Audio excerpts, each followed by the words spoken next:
Hey guys, what's up? My name is Sean Wayne and today, halika, pag-usapan natin itong nagbabagang baga. Happy Saturday to everyone. Kamusta po kayong lahat? Ayan. So, yesterday, napanood nga po natin ito, no, coming from the hospital. Ako po ay currently nagpapagamot. Ayan. And, tawag dito, nakita natin yung video na ito galing sa teleradyo, no? And very interesting because finally somebody had the interest na mai-discuss ito. Na walang iba kundi ang tandem nila Doris Begornia. And good thing lang at pinaunlakan sila ng interview ng aking paboritong dean na si Chairman George Erwin Garcia. As you all know, naging dean ko po siya sa Pamantasan Lungsod ng Maynila. Napakabait, napakagaling at wala akong masabi sa pagka-dean nitong taong to, no? Sobrang hinahangaan ko hanggang ngayon. Kaya nung binati ko siya ni Kong Marcoleta, paborito ko rin na kongresista, hindi ako makapagkomento dahil sobrang wala akong masabi dito kay Chairman George, no. For a very long time, tawag ko pa rin sa kanya, Dean George Garcia. Anyway, so dito ngayon, as you all know, no, expertise ni Dean George Garcia, election law. Napakagaling po nito. Actually, doon sa mga hindi nakakaalam, paborito niyo pong salita o lengguwahe ay Filipino. So even nung time na siya ay nasa pamantasan, tuwing siya po ay nagbibigay ng address sa aming mga law students niya, plain and pure Tagalog. No? Pero hindi rin naman ibig sabihin na siya ay mahina sa English. Napagaling din po niyan sa English. No? Anyhow, so dito nga, naitanong nga nila, nila Miss Doris Begonia ang tungkol sa issue ni Erwin Tulfo. So yan po ay ating pag-uusapan.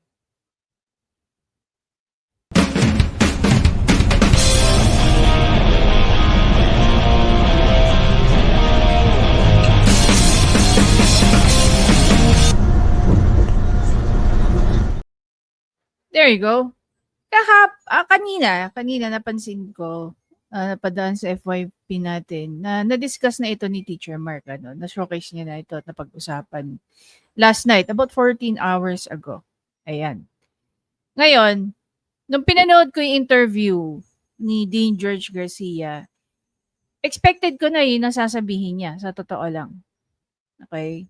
Dahil dumaan rin po tayo sa election law. So, wala naman pong mali sa sinabi ni Dean George at sa pinaliwanag niya. Na hindi na nga po makakapag-file ng cancellation or disqualification laban kay Erwin Tulfo. Bakit?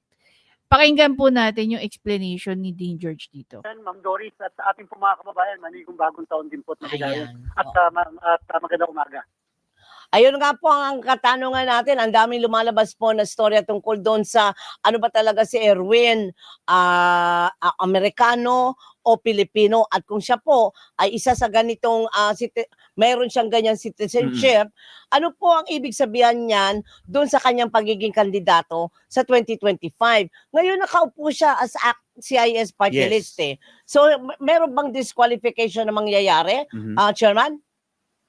At Ma'am Doris, ganito po yun. At tama po kayo, ang isang kandidato ay pwedeng humarap sa tinatawag na petition to cancel or deny due course ang kanyang kandidatura base sa edad, base sa citizenship, sa residency na tinatawag, sa literacy o yung able to read and write at yung pagiging registered voter.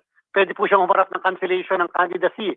Subalit ang Korte Suprema na rin po, Sir Christian, Ma'am Doris, ang nagsabi, kapag ka ito yung mga grounds ng disqualification o cancellation ng candidacy, ang COMELEC po ay walang kapangyarihan motu proprio o kami mismo ang pagpa-file ng petition to cancel candidacy ng isang kandidato. Kinakailangan daw po may isang registered voter ang magpa-file nito sa Commission on Elections. Hindi po pwedeng kami. Maliban po kung ito ay issue halimbawa nung nuisance cases, yan, pwede po namin i-file yan kami mismo. Pero at yung election offense, pwede rin pong kami.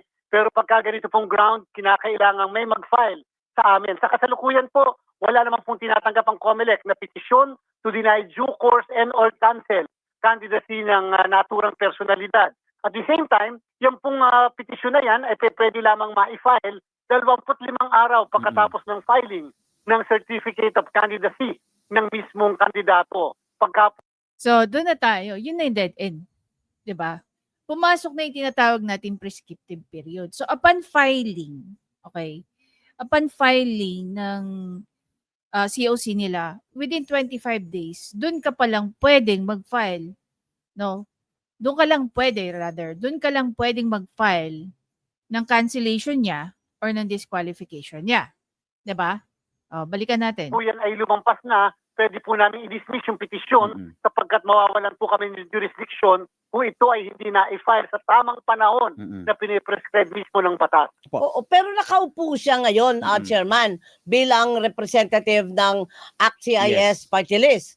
So anong ibig sabihin po? Anong implikasyon po noon? Opo, kapag po ang isang tao ay nahalal na, naproklama na at nanunungkulan na, ang COMELEC po ay nawawalan ng jurisdiksyon, lalo pa kung ang posisyon ay congressman. Alam niyo po, sabi ng Korte Suprema na kapag ang isang kandidato sa Kongreso ay naproklama, nakapag-oath at nakapag-assume sa opisina, kung ang COMELEC ay merong pending na kaso sa kanila, ang COMELEC mawawalan ng jurisdiction sa amin at ang kaso po ay pwede nang ma-file sa tinatawag na House of Representatives Electoral Tribunal. Okay. So anong pagkakapareho nito sa panahon ni Raffy Tulfo? Yung kay Raffy Tulfo, guys, no, dahil nga yun yung nangyari, nakapag-file actually, nagpapaalam pa ako kay Attorney Libayan, no, kung pwede ba siyang ma-interview tungkol sa pag-file nila ng SET, no, Senate Electoral. So similar yan sa HOR, no, House of Representative Electoral Tribunal. And hinihintay pa natin na sagot. Dahil nga naging ongoing case siya, pwede natin matanong, dahil nagkaroon na nga ng final decision ang SET. Ang pagkakaalam ko parang nag-file, I'm not 100% sure pa dyan, kasi kahit nga sa amin na malalapit na kay Attorney Libayan, hindi niya po dinidiscuss ang mga kaso, lalo na kung ongoing ang case, bilang pagrespeto sa sub judice rule, no, ng ano tinatawag natin dito, ng CPRA. Yon. Anyhow, so pag nakuha natin yung confirmation with Attorney Libayan tungkol sa naging kaso ng SET niya versus kay Raffy Tulfo, siguro magsiset tayo ng interview with Attorney Libayan. Paano ba ang proseso? Kasi ang ipo-point lang naman natin doon is for educational purposes. Kasi it's very, very important din na maintindihan at malaman ng ating mga kababayan na pag merong mga ganitong klaseng kaganapan, lalong-lalo na kung ang usapin ay citizenship. Ang citizenship lang po ang only violation na pwede pong i-file anytime during nakaupo ang isang politiko. At hindi lang po ito pwedeng i-file laban sa mga presidente, vice president, senador, lahat po yan na nakaupo. Once na may question ng kanilang citizenship or may issue ang kanilang citizenship, we can file at any time. No? Kasi wala pong pwedeng umupo na isang public official na ang kanilang citizenship ay questionable. No. Anyhow, Kapagkat siya po ngayon sa kasalukuyan ay nanunungkulan na, nag-assume na, nag-oath yan at naproklama, and therefore po wala na po kaming jurisdiction, pwede po siguro ma-question, halimbawa, sa Kongreso, yung... By the way guys, iba ang usapin ng party list ha. Pagdating sa party list, under ng jurisdiction ng COMELEC ang party list. Hindi po sa pagkakaalam ko, no, hindi po sila dadaan sa HOR. Ang may hawak ng mga party list nominee ay ang House of Representative. Actually, merong interview last year, no? Panoorin nga natin to. Erwin Tulfo hindi pa makakaupo bilang party list representative dahil sa disqualification case. Yeah. In-interview din si Dean George dito. Dinarapat ng NBank na pakinggan kung ano yung sinasabi nung mismong disqualification. Hindi itinuloy ng Commission on Elections ang proklamasyon ni dating Social Welfare and Development Secretary Erwin Tulfo bilang kinatawan ng ACT-CIS party list kapalit ni Jeffrey Soriano na nagbitiw noong February 6, 2023. Ito ay matapos maghain ng disqualification case ang abogado na si Attorney Moises Tolentino Jr. laban kay Tulfo. Isa sa dahilan nito ay ang questionable umanong citizenship ni Tulfo. May issue daw na US citizenship o foreign citizenship. Number two, ang parang sinasabi ay dahil daw sa may conviction ng moral turpitude. At pangatlo yung sabi, dapat daw resign bilang nominee dahil tinanggap ang pagiging secretary ng DSWD. Ayon kay Chairman Garcia, nais muna nilang bigyan ng panahon ang petitioner at si Tulfo na marinig ang kanilang panig. Dadaan sa normal na proseso ng paghawak ng disqualification case ang reklamo laban kay Tulfo. Sa Lunes, inaasahan na iraraffle kung sa aling dibisyon ng COMELEC mapupunta ang kaso at kung sino ang ponente o susulat ng desisyon. Ito ay mga serious na aligasyon na dapat mapakinggan ng COMELEC at para naman mabigyan ng due process yung respondent sa mga serious na aligasyon na ito, marapat na yung proseso ng disqualification ay magsimula na and therefore kinakailangan pasagutin natin yung mismong respondent at the same time magkaroon ng pagdinig ang COMELEC. Inabisuhan na rin ng COMELEC ang House of Representatives hinggil sa suspensyon ng proklamasyon ni Tulfo. Samantala, sinisikap ng UNTV News na hinga ng kanyang panig ang dating kalihim, subalit wala pa itong sagot sa amin. Dante Amento, UNTV News and Rescue. Diyos ang aming sandigan, serbisyo publiko ang aming pinahahalagahan. Ito ngayon naging questionable pagdating sa COMELEC. Paano nakapasok at paano nakapasa sa COMELEC yung mga ganito, lalo na merong kaso, merong naging conviction si Erwin Tulfo na libel case. No? Ayon nga sa balita, 4 counts of libel case. And ang libel po, nagko-constitute po siya ng moral turpitude. Diba? Kaya talagang nakakataas kilay kung paano yan nakalusot sa COMELEC. Ano ang naging basis? But then again, at the end of the day, gaya nga na sinabi ko, mataas ang aking tiwala at pagrespeto kay Dean or Chairperson Garcia. The same way, yung tungkol sa citizenship nito ni Erwin Tulfo. Another question na pwede mong isipin din, paano hinayaan ni Bangag Jr. na maging parte ito ng kabinete niya without knowing kung anong citizenship na kinikerry nito ni Erwin Tulfo. Diba? Meron ba tong what do you call that? Kinonsinti ba ito ni Bangag Jr.? Na alam niya labag sa batas 'yun? O gaano karami ang kanyang cabinet secretary na meron dual citizenship or dual allegiance? That we don't know. Kasi kung hindi pa binusisi ng Commission on Appointment, malalaman ba natin yung tungkol dyan? Well, sabagay, trabaho naman yun ng Commission on Appointment eh. Pero ba hindi, di ba, don't you think it is also vital para malaman din ni Bongbong Marcos yung mga information na naka-embed sa pagkatao ng kanyang mga cabinet secretary? Oh, sige nga. Balik tayo dito. Kanyang kwalifikasyon o kaya naman sa House of Representatives Electoral Tribunal. Subalit sa HRET rin po, Ma'am Doris, Sir Christian, may period to question yung mismong kwalifikasyon ng mismong congressman. At yan po ay, kung di tayo nagkakamali, 15 araw pagkatapos. O, di ba yun naman ang ginawa ni Attorney Moises Tolentino? Question niya yun? Makapag-assume nung naturang kongresista. Lagpas na. Di po ba, Chairman? Also, ang issue po ng citizenship naman ay pwedeng ma-raise anytime. Kaya lamang po, kinakailangan naman din susunod yung mga magpapile ng petisyon sa tinatawag na reglementary period o yung pre-prescribed na period. Pag po kasi sumobra o kaya naman lumampas dito, wala na po kaming jurisdiction kahit po yung House of Representatives Electoral Tribunal. Pero kung kunyari, si Christian Yosores nag-file ng petisyon, pwede po? Pwede naman po tatanggapin po namin yung petition na yan. Kung yan po ay pagbibigyan o bibigyan namin ng due course na tinatawag, maaaring ibang usapan po yun. Hindi ko po muna Oo. babanggitin kung ano, Oo. baka sabihin naman, Yun nga yun yung tanong ng marami. No, I remember there was a question during I think one of our lives. Yan. May nagtanong, I totally forgot his name.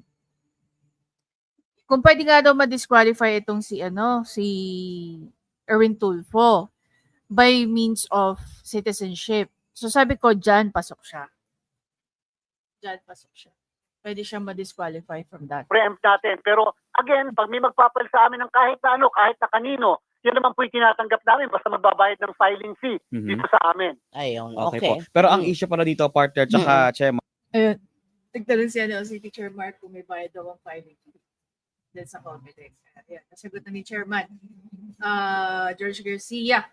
Meron daw pong bayad ang filing fee. Ang tanong magkano? ang binabasa ko yung material natin, inaakusahan si Representative Erwin Tulfo na gumamit ng fake identity para makakuha ng American passport na pagmamay-ari niya for 20 years. Kung ibabangga natin, sir, dito sa mga Yan naman ang hindi ko maintindihan. Anong 20 years? Bilangin nyo nga. From 1991 to 2021, mukha bang 20 years yan sa inyo? Hindi ba 30 years yan? Tapos, may nag-react pa dun sa may nag-comment dun. Thank you nga po pala sa mga nagre-react dun sa mga videos natin, tsaka nagko-comment. May nagsabi dun na upon birth ng bata, ina-apply na mismo ng hospital ang BN at SSC ng isang bagong panganak. Ngayon, kung ibabangga natin yan, information na yan, galing po dun sa nag-comment na yun. May nagsabi din na ultimo yung mga immigrant daw, from 1995, pwede na raw mag-file ng SSS. Hindi naman po yun yung pinag-uusapan natin. Ang pinag-uusapan natin, dineclare ni Erwin Tulfo na siya po ay pinanganak sa Hawaii in 1963. So suppose, even after 1 year old, siguro naman, yung process na sinasabi nung una nag-comment na pininfo natin, dapat 1964 pa lang meron ka ng SSS. Siguro within a given year, within 10 years magkaroon ka na rin ng passport mo, di ba? Bakit 1991 ka lang? Anong edad mo nung 1991? Na kumuha ka ng passport. Oh, another discovery ni Attorney Claire, panoorin niyo yan sa dun sa isang video ni Attorney Claire. Nakita ni Attorney Claire na meron file si Erwin Tulfo, maliban dun sa meron siyang Erich Sylvester Tulfo, meron din siyang Erwin Tishiva Tulfo na ikinasal ng 1995. Di ba pag kumuha ka ng passport under the name of Erich, yung mukha mo nandun? At the same time, sa record mo sa marriage, ano makukuha mo? Di ba kukuha na ka rin ng picture sa marriage certificate mo, sa marriage license mo? So, sa mga passport ni Erwin Tulfo, ilan ba hawak niyang passport na US? Isa lang ba? Under the name of Erich? Oh.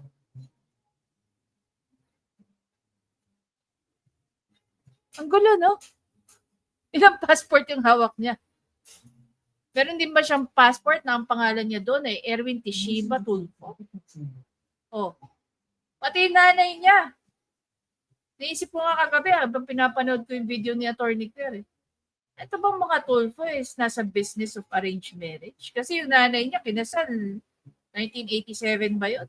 Well, hindi naman natin sinasabi, okay, i-correct ko yung sarili niya. Kapangalan ng nanay niya na nagpakasal sa Amerika noong 1987 yata. Years after na mawala yung tatay. Diba? May kapangalan ng nanay nila Rafi Tulfo na ikinasal sa isang Amerikano ng 1987.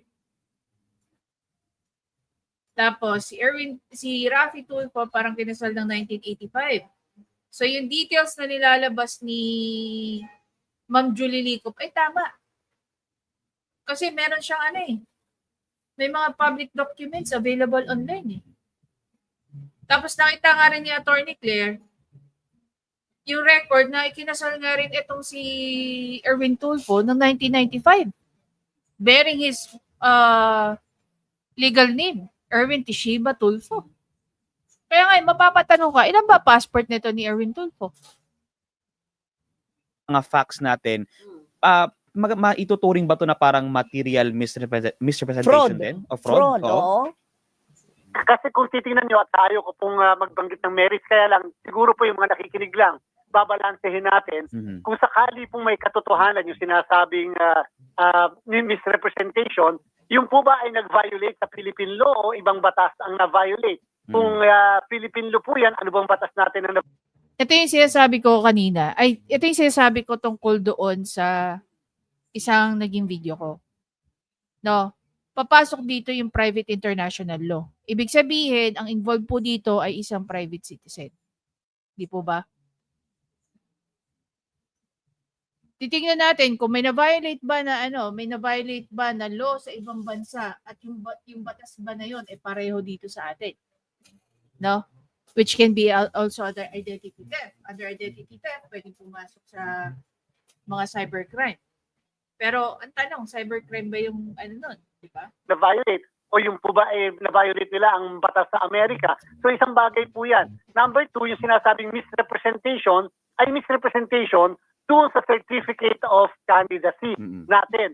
So ibig sabihin ay matetrace din dyan kung siya ba mismo yung nag-apply ng citizenship, siya ba mismo yung nabigyan ng American citizenship. Yan po yung mga bagay na dapat tanungin at kung sakasakali magkakaroon ng kaso ay dapat ma-inquire at alaming mabuti. Nawala ba talaga yung isang tao ng kanyang citizenship, Filipino citizenship, kung siya ay nagkaroon ng misrepresentation sa ibang bansa para makakuha ng kanilang citizenship. Yan ang mga bagay po na dapat masagot. But in the meantime, lahat pong ito ay speculation. Sapagkat una, hindi pa naman po tayo nakakakita ng kahit anong papel o dokumento na nagsasabi tungkol sa pagkatao ng naturang personalidad patungkol. Well, kay Dean George, yes. Pero tayo, may mga nag-circulate na actually document. No? Yung sulat nga ng US State Department na pinapasamon nila, na ini-inform nila si Erwin Tulfo na nire-revoke nila ang kanyang passport. At the same time, he's being given due course or due process to make a reply. 'Di ba? But based on his tawag dito, based on his signature, pumirma siya doon, aka Erwin Tulfo, aka Eric Silvestre Tulfo. So is that enough to show that there's an admission of fraud? Sa issue ng citizenship, lahat Actually, doon sa letter, sinabi rin naman niya na inamin din niya na siya at yung Erich ay isang tao. tayo ay pinipresume ng ating batas, ng ating saligang batas, na Filipino citizen unless and until the contrary is proved. Opo. Chairman, parang inahambing po, hinalin tulad yung kaso ni Erwin, doon sa kaso po ni Bamban Tarlac Mayor Alice Go. Mayroon po bang pagkakapareho? B-complex with vitamin E gives total. Kung ang sinasabi, nagkaroon siya ng misrepresentation sapagkat sinasabi na siya ay Filipino, subalit siya pala ay Chinese. Ganun po ang pinaka-factual antecedent nung kaso po ni Mayor Alice Go. So parang hindi po yata magkatulad kung tutuusin natin yung bagay na yon sapagkat kung isang tao, sabi po ng batas na Parang naano naman ako doon, Dean George. Medyo na-confuse ako ng konti. Kasi, nung naging nominee din to si Erwin Tulfo, hindi ba nag-file din siya ng COC para maging nominee at claim niya rin doon na siya ay isang Filipino citizen? When in fact, well, hindi pa naman natin 100% na napoprove yan until lumabas itong document na to. Coming from the US State Department. So, malamang sa malamang, pwede rin magkahawig o pwede rin magkapareho itong issue ni Alice Guo at saka ni Erwin Tulfo, hindi ba? Oh. Kasi based on COC kayo eh. Oh. Kung based kayo sa COC, balik tayo doon sa COC din ni Erwin Tulfo. Diba clear niya na Filipino citizen siya? Tapos lumalabas na isa pala siyang American citizen? Natin. Sino ba ang natural-born Filipino citizen? Ang natural-born Filipino citizen, sabi ng Saligang Batas, ay citizen of the Philippines from birth without need to perform any act to acquire or perfect one citizenship. Para bang kayo, Ma'am Doris? Nung kayo po ba'y pinanganak, kayo po ba'y merong pinirmahan na kahit anong dokumento o papeles o kahit kayo ba'y pinanumpa upang magbigay kayo ng loyalty nyo o oath of allegiance sa ating republika. Ay, wala. Po kayong ginawang ganun. Tayo po, kahit si Sir Christian, wala. Sapagkat tayo ay presume na natural-born Filipino citizen unless merong effective at efficient at credible na ebidensya nagpapatunay na ito ay binaliwala mo na, iniwanan mo na. For example, yung isang Pilipina nag-asawa ng foreigner at doon na tumira sa abroad. Yan po, kalimitan, ay nawawalan siya ng kanyang citizenship. O kaya naman yung Filipino, naging miyembro ng armed forces, halimbawa ng Amerika. Ayan po, kalimitan, nawawalan ng Filipino. Take note sinabi ni Dean George, pag ikaw ay naging member ng armed forces, nawawalan ka ng allegiance sa Pilipinas. Nagkakaroon ka ng allegiance. Okay, nagkakaroon ka ng allegiance sa bansa kung saan ka sumanib. Which makes Erwin Tulfo, bilang naging member po siya ng AFP o ng Armed Forces sa Amerika, siya po ay nawalan na ng allegiance sa Pilipinas. Ang allegiance niya ay nasa Amerika. More so na kailangan niyang i-denounce ang kanyang citizenship sa Amerika. 'Di ba? Kesyo, based nga dun sa video na pinakita sa atin ni Attorney Claire, sinisisi ni Erwin Tulfo dun sa mga nag-recruit sa kanya na bigyan siya ng pangalang Erich Silvestre Tulfo, which is I find it really absurd and funny. No? Hanggang sa huli, gagawin niya na makapagsinungaling. Bakit din siya papayag na alam niya na siya ang magkakaroon ng siya magkakaroon ng problema doon in the long run, hindi ba? Citizenship o nag-a-apply talaga sila ng American citizenship. At tatandaan po natin, meron tayong tinatawag sa ating mga batas na dual citizenship. Pwedeng foreigner at the same time Filipino at pwede siyang makatakbo basta po magre-renounce ng other foreign citizenship. Na-discuss na natin yan sa previous kong video, guys, no? Thank you do sa aking professor. Judge Lisa, salamat ng marami for doing all that. Yung professor ko sa election law. Siya ang bilib ako doon sa professor na yun. Pumapasok na walang hawak na libro. Yung mga inassign niyang cases, lahat ng facts, details, issues, at saka tawag dito, naging desisyon ng Korte Suprema, kabisadong, my goodness, napakagaling. Alright. Okay So po. inaasahan natin na Chairman Christian na mareresolba ang issue na ito ng COMELEC yung doon sa jurisdiction nila. Yung hawak lang nila. Lalo pat palapitan po ng palapit ang eleksyon, Chairman. Kaya kailangan, marami na kayong magiging trabaho. Lalo pang dadami. Oo. So, anong sinasabi dito? Okay. Number one, hindi na po tayo makapag-file ng cancellation or disqualification laban kay Erwin Tulfo. Kasi nga lagpas na po tayo sa reglementary or prescriptive period. Okay, that's number one. Number two, iintayin na lang natin na manalo tong si Erwin Tulfo before tayo makapag-file sa SAT. Gaya ng ginawa ni Atty. Libayan actually ang nag-file noon si Ma'am Julie Lico at ang kanyang counsel ay si Atty. Libayan. Antayin na lang natin yon. Ang tanong, sino ang magkakaroon ng interest na gawin yun? So, the best remedy for us na hindi na tayo umapak at tumungtong sa SET is to make sure na hindi manalo, hindi lang si Erwin Tulfo, no? Hindi na manalo kung kahit sino pang mga kandidato na punong-puno ng panluloko. Okay? Including yung kanilang mga citizenship. Okay? Huwag na tayo madala sa mga pasigaw-sigaw, pabida-bida na kesyo. itong mga Tulfo, kakampi ng may hirap. Yun ang akala ninyo. No, yun yung akala ninyo.